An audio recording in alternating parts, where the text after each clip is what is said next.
profundidade desses fatos serão explorados em ocasião mais conveniente.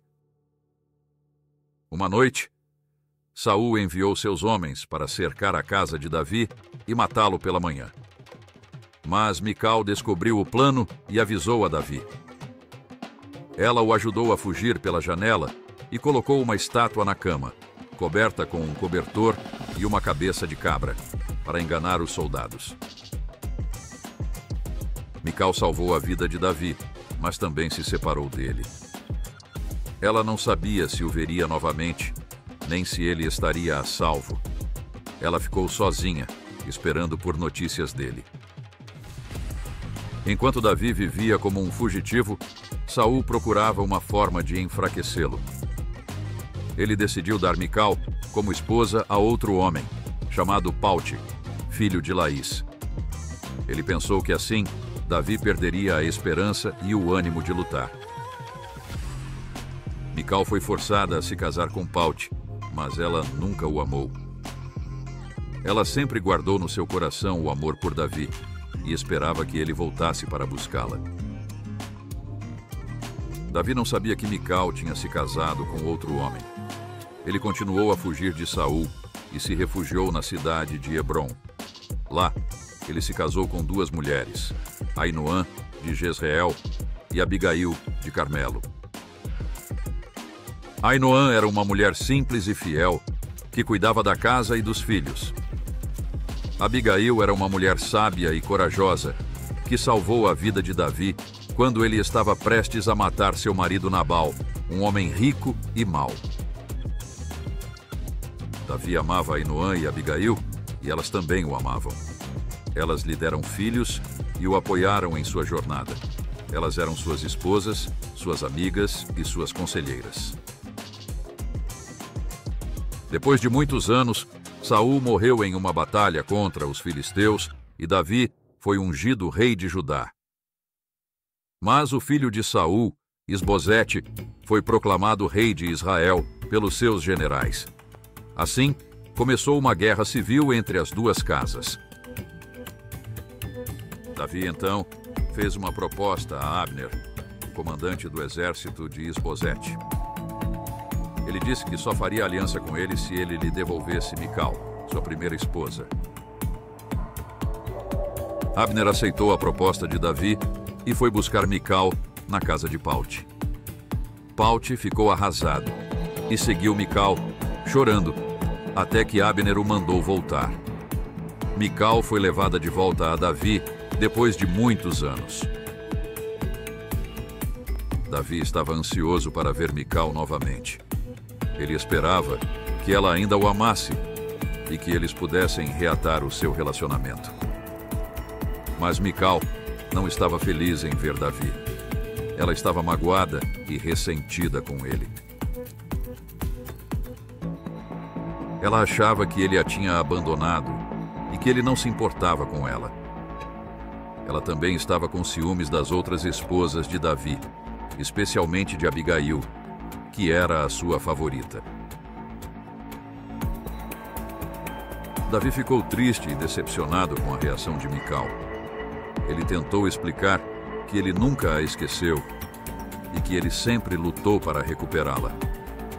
Mas Mical não quis ouvir. Ela se afastou dele e se fechou em seu quarto. Davi não desistiu de reconquistar Mical, mas ele também não deixou de ampliar a sua família. Ele se casou com mais mulheres, entre elas Maaca, a filha de Talmai, rei de Gessur. Maaca era uma mulher bela e sedutora, que tinha ambições políticas.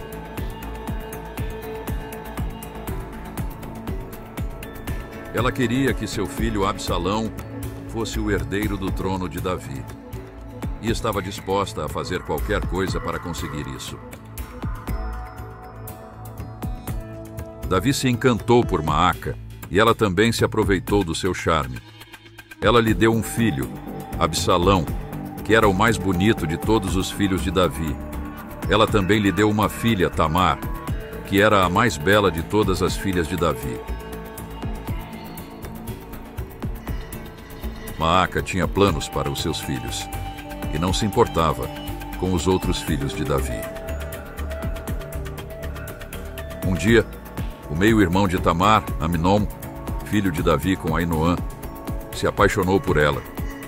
Ele ficou obcecado por ela e não conseguia pensar em mais nada. Ele fingiu estar doente e pediu ao pai que mandasse Tamar fazer bolos para ele. Quando ela chegou, ele mandou todos os servos saírem e agarrou-a à força. E ele a violentou, sem se importar com os gritos e as lágrimas dela. Depois, ele a desprezou e a expulsou de sua casa. E ele a mandou embora, trancando a porta atrás dela. Tamar saiu, rasgando sua túnica colorida, que era o sinal das filhas virgens do rei. Ela pôs cinza na cabeça e cobriu o rosto, chorando amargamente. Seu irmão Absalão, que a amava, a encontrou pelo caminho e perguntou o que havia acontecido. E ele a levou para sua casa, onde ela ficou desolada. Davi, o rei, soube de tudo e ficou muito irado, mas não castigou seu filho Amnon, pois o amava como primogênito. Absalão, porém, odiou Amnon e jurou vingança. 2 anos depois, ele o matou numa emboscada, provocando uma guerra entre os filhos de Davi. E assim, o pecado de Amnon trouxe tristeza e morte para toda a sua família. Absalão matou Amnon, mas também se afastou de seu pai. Ele ficou 3 anos em Gesur, sem ver Davi. Davi chorou por Amnon, mas também sentiu saudades de Absalão. Ele queria perdoá-lo, mas não sabia como. Absalão matou Amnon, mas também se afastou de seu pai. Ele ficou 3 anos em Gesur, sem ver Davi. Davi chorou por Amnon, mas também sentiu saudades de Absalão. Ele queria perdoá-lo, mas não sabia como. Joabe, o general de Davi, percebeu que o rei desejava ver Absalão e tramou um plano para trazê-lo de volta. Ele contratou uma mulher sábia de Tecoa, que fingiu ser uma viúva aflita, e contou uma história falsa a Davi. Ela disse que tinha 2 filhos, e que um matou o outro, e que os parentes queriam matar o sobrevivente, deixando-a sem descendência. Ela pediu que Davi interviesse e poupasse seu filho. Davi se compadeceu da mulher e prometeu que ninguém tocaria em seu filho. Então ela revelou que sua história era uma parábola e que Davi deveria fazer o mesmo por Absalão, seu filho banido. Ela disse que Davi não deveria privar-se daquele que era sua própria carne. Davi percebeu que Joabe estava por trás daquilo e mandou chamá-lo. Ele disse que Absalão poderia voltar, mas que não queria vê-lo. Joabe foi buscar Absalão em Gesur e o trouxe a Jerusalém. Mas Davi não quis recebê-lo e mandou que ele ficasse em sua própria casa, sem sair. Absalão ficou 2 anos assim, sem ver o rosto de seu pai. Absalão era um homem muito bonito e não tinha defeito algum. Ele tinha uma cabeleira muito longa e pesada, que cortava uma vez por ano. Ele também tinha 3 filhos e uma filha, que se chamava Tamar, em homenagem à sua irmã. Absalão queria ver seu pai e pediu a Joabe que intercedesse por ele. Mas Joabe não quis atendê-lo e Absalão ficou irritado. Ele mandou seus servos atearem fogo no campo de cevada de Joabe para chamar sua atenção. Joabe foi falar com Absalão e perguntou por que ele tinha feito aquilo. Absalão disse que queria ver seu pai e que preferia ter morrido do que viver banido. Ele disse que Joabe fosse dizer a Davi que o julgasse. e que, se ele fosse culpado, que o matasse. Joabe foi falar com Davi e convenceu-o a ver Absalão. Davi chamou Absalão e ele se prostrou diante dele. Davi o abraçou e se reconciliou com ele.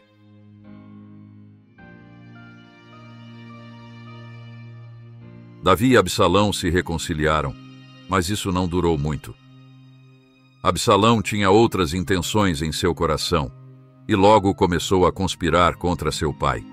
Ele queria tomar o trono de Davi e para isso contou com a ajuda de sua mãe, Maaca, e de seu conselheiro, Aitofel. Mas essa é outra história que vocês vão conhecer em breve.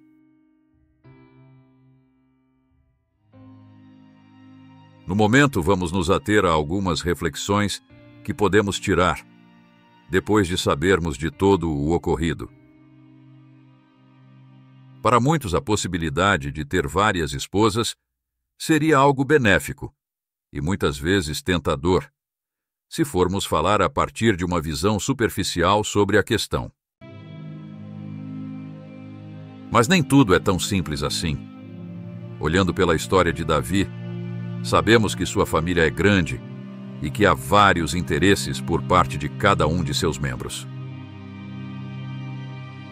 Não só quando falamos de suas esposas, pois claro, sabemos que quando falamos de Mical, Ainoã e Abigail, a Bíblia nos assegura que elas amam Davi e prezam pelo seu bem-estar. Mas isso não é mesmo quando falamos de Maaca. Claramente ela não se casou com Davi porque o amava, e sim porque queria se aproveitar de sua influência e poder para galgar posições maiores, não só para si, mas para seus filhos, mesmo sabendo que Davi tinha outros filhos, além dos que tinha com ela própria. Prestígio social e poder eram as únicas coisas que importavam a ela. Por isso compreendemos que Davi não priorizou a qualidade da sua família, e sim quantidade. Casando com diversas mulheres, o que não era o desejo do Criador. E essa teimosia gerou muitos atritos em sua família, como traições, mortes e desunião que quase custaram o seu reino. Esse foi o vídeo de hoje. Se esta produção te entreteu ou agregou algo a você, peço que deixe o seu like e considere fazer a sua inscrição neste canal para mais vídeos assim. Fico por aqui. Que Deus abençoe a você e a sua família. Até logo.